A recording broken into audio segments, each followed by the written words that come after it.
Tonight, on Louisiana, the state we're in. Their proposed facility, if built, will handle 600 million pounds of hazardous waste annually. That means 3,300 18-wheeler trucks and 1,900 rail cars a year will carry hazardous material through the community. And the Irish prepare for a weekend of remembering. Cultural roots close to home.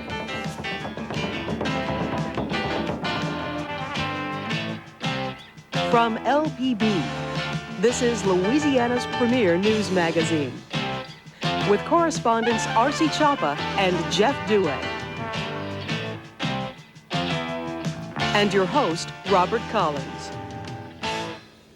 Good evening. This evening we begin an examination of the controversy surrounding a proposed waste processing facility in South Louisiana's Iberville Parish.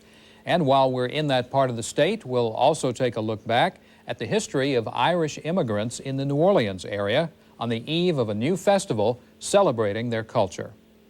Our top story this evening involves a company called SFI, Supplemental Fuels Incorporated. It's a Memphis, Tennessee firm which plans to blend hazardous waste with various fuels at a location here in Louisiana. The new product which the company creates would be burned by other companies in an effort to render the hazardous portion safe. SFI is awaiting approval from the State Department of Environmental Quality to continue plans for its mixing facility on the Mississippi River just south of Baton Rouge. Yet even before the first meaningful permit has been granted, residents of the community of St. Gabriel are up in arms. Environmentalists say that the facility would be another source of pollution in an area that already has a reputation for industrial health risks. In part one of our series on the SFI controversy, we hear from some of the people who live in the community where the plant would be located.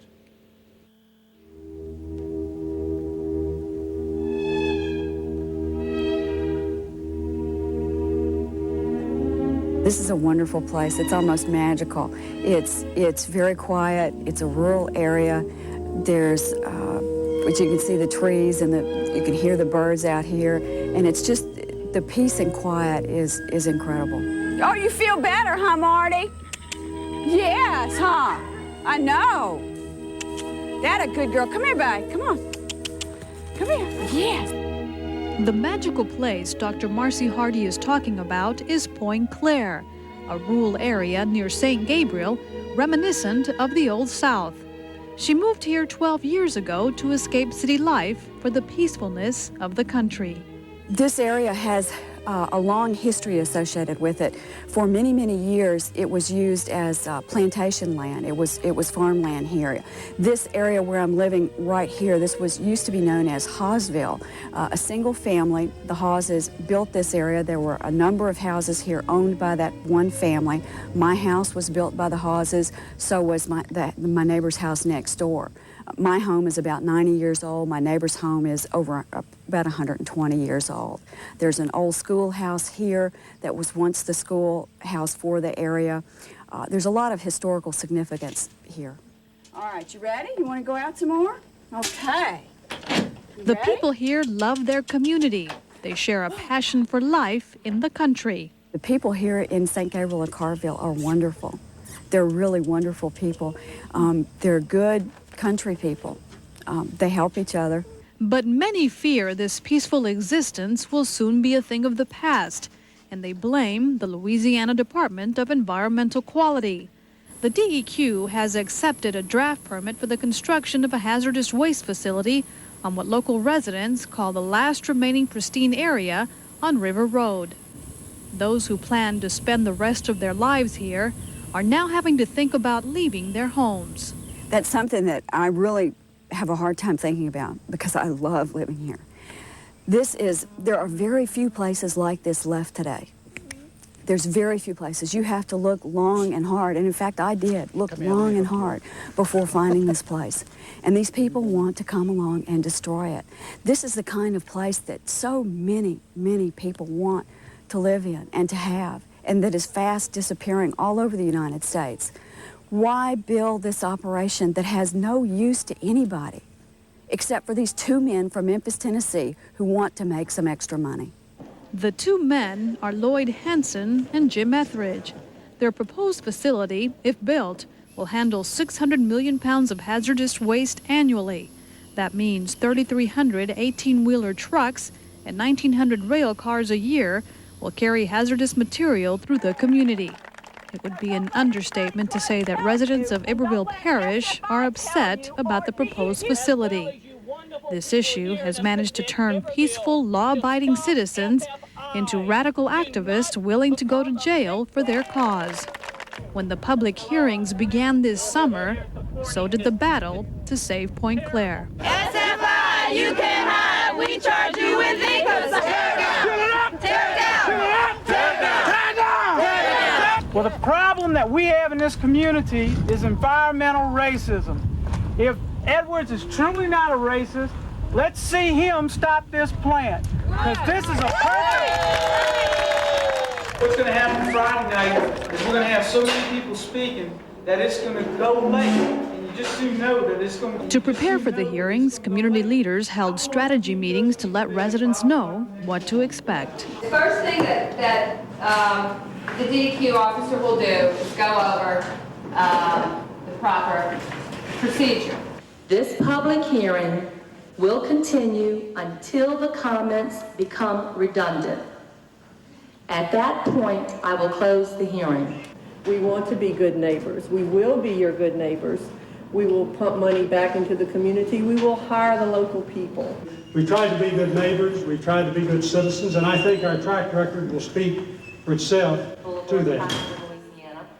I never thought I'd be an activist. I never thought I'd be marching down the road, with my neighbors with a big banner, Stop SFI. But I never had anybody threaten my future before either.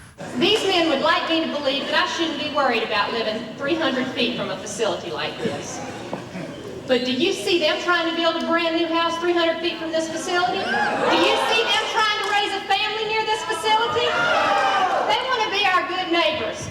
They can be good neighbors with their friends in Memphis, Tennessee, and have SFI as their neighbors.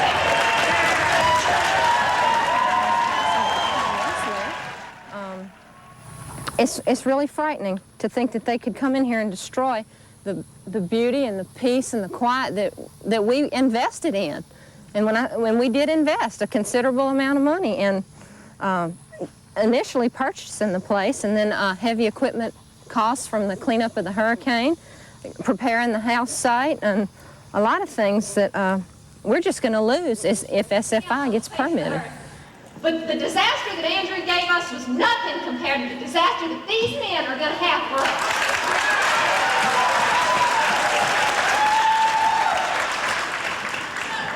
I'm Leroy Alfred. Residents who had never spoken before a large audience put aside their fear of public speaking to let the two men from Memphis and the DEQ know they're not going to give up without a fight. But at times, it seemed that not everyone's views were welcome by the hearing officer. Sorry, Mr. Irving, we're going to take a 20-minute break, and then we'll come back and resume the hearing. Thank you. I object. Look, while she's taking a break, let me tell y'all a few things. All right? And I'm going to put this in the record.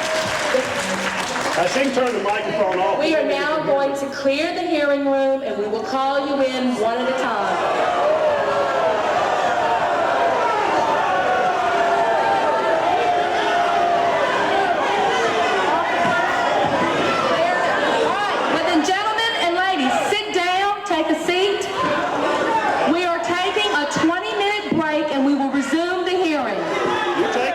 I'm going to talk to him.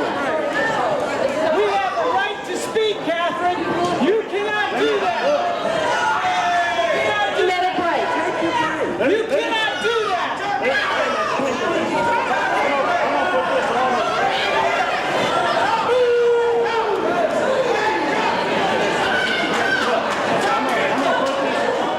It is the duty of the hearing officer to regulate the course of the hearing and the conduct of all persons present. That includes the right to have any person for misconduct removed from the hearing, dismissed as a party, or held in contempt. or to continue the hearing to another time and/or location and/or to terminate the hearing. I chose not to terminate the hearing. I merely held a recess in order to give us an opportunity to bring some order to the proceedings. That is my duty as the hearing officer. All right, the next speaker is Mr. Leonard Jackson. We started out at a disadvantage tonight. And I want you to know why we started out at a disadvantage. We started out at a disadvantage because of this young lady right here. This lady here is campaigning for SFI. We don't benefit from the chemical industry. You know, this is very, very poor community. And, we should be one of the top communities in the state of Louisiana. We're surrounded by 10 chemical industries. And this is a very, very poor community. The unemployment is very high. We don't have no type of sewer system. We don't have street lights. Very poor drainage system. Several things, several factors, problems we have in the community. And like I said, with that many industries in here, we should be a much better off community than we are today. But we're going to tell you, we're going to do whatever we have to do to protect our community. We want our sheriff to know. We appreciate you, but make some room over there for us, because if they come here in our community and they try to take over, we're going to take whatever.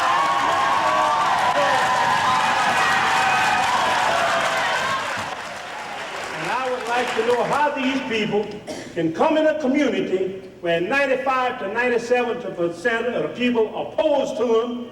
How can they come here? I wouldn't dare think of going in a community where I wasn't welcome. And I would like for them to cease trying to get a permit, go back to Tennessee with it, and bring that lady with them. She'd be the best attorney they have. I know I got a lot more satisfaction working with EPA than with DEQ this last year. I'm hoping that we can join together, and if we have to bypass the cotton picking DEQ or whatnot, let's let EPA help us to make the common sense decision that has to be made that an infant could almost understand. This thing not only shouldn't be here, it just can't be here.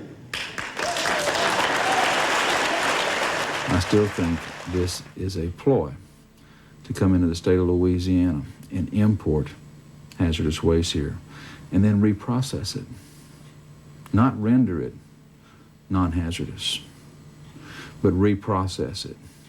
And then they're hoping to ship it out of the state, but it might be incinerated in this state, which is going to add to our hazardous waste problem we already have.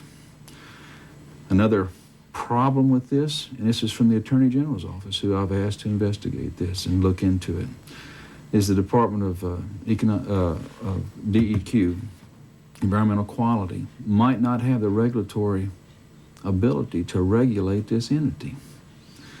By definition, and this is from the Attorney General, the department can regulate the handling of hazardous waste. That's taking it from a hazardous to a non-hazardous form. SFI takes it from a hazardous form and can actually, by definition, be rendering it to a more hazardous form, a volatile form, an incinerated form. So I even question the department's ability to have the regulations in place to regulate this. You give them a permit, you're slapping me in the face, and I don't like to be slapped. It's not right. It's just not right. It's a damn shame is what it is. Boy, I just get so damn mad thinking about this. My knees are shaking. It just ain't right, folks. What you got here, some people come down and they said, well, we'll put in this little community, it's a bunch of ignorant Southerners. Don't know squat. They're poor, they got no education. But buddy, we together. We'll walk hand in hand through hell to stop your plan.